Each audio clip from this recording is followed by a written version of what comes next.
कैसे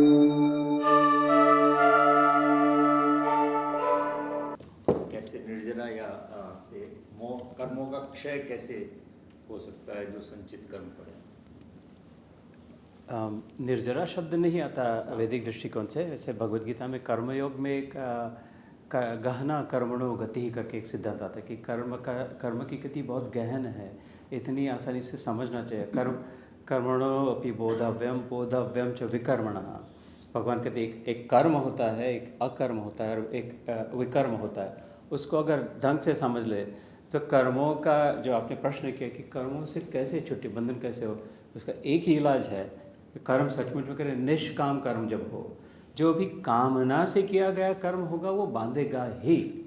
अच्छी कामना भी हो कि मैं अपने लिए नहीं कर रहा हूँ, ये तो दूसरों के लिए हॉस्पिटल बनवा रहा हूँ कुछ जो भी, तो ठीक, हाँ, तो फिर उसका भी सहना पड़ेगा। उसके जो मे भी उसके सात्विक जो भी फल मिलेगा, उसका पुण्य का जो प्रभाव होगा, जूते खा के लेना पड़ेगा जो भी होगा अगले जन्म में। निष्काम कर्म से मैं आगे के कर्म को बांधूंगा नहीं, लेकिन जो पुराने कर्म पड़े उनको क्षय कैसे करूँ?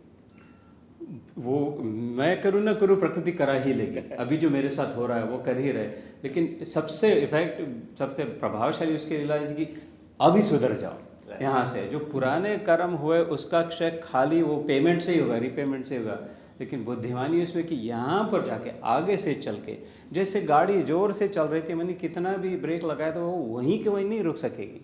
एकदम जोर से मैं उस ब्रेक पे खड़ा भी हो गया तो भी वही नहीं रुकेगी, थोड़ी तो जाएगी ना मोमेंटम जो उसका, क्योंकि वो जड़ है। ऐसे ही कर्म जड़ है। कितना भी सुधर जाओ, गुरु ने सर पे हाथ रख दिया, प्रकाश हो गया, प्रसाद दे दिया, सब सिद्धि हो गई, विभूति आ गई, लेकिन उसका मोमेंटम थोड़ा तो करके रहेगा ही जब तक विदेह मुक्ति नहीं होगी। इससे जन्म में हो सकती, लेकिन वो कहाँ है? ज्ञान से ही होती है। कभी न छूटे पिंड दिखों से जिसे ब्रह्म का ज्ञान नहीं, तुलसीदास जी कहते हैं। है ना, भगवद गीता में ज्ञान की भी महत्व है। सर्व कर्म च अखिलम पार्थ ज्ञानेन परिसमाप्यते। This is the exact answer to your question.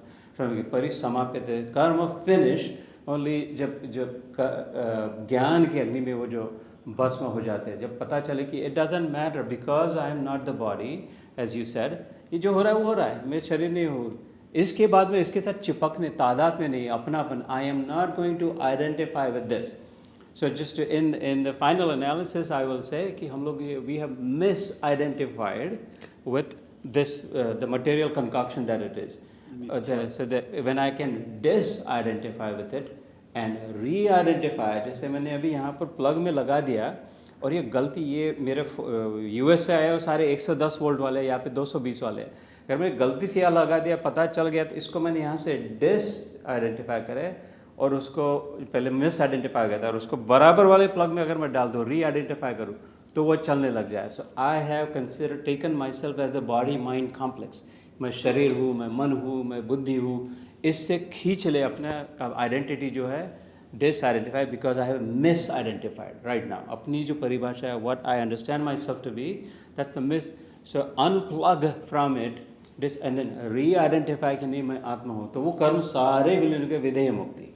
If these videos are helpful, please share them with others. Like and subscribe to help spread the message of Krishna. Jai Shri Krishna.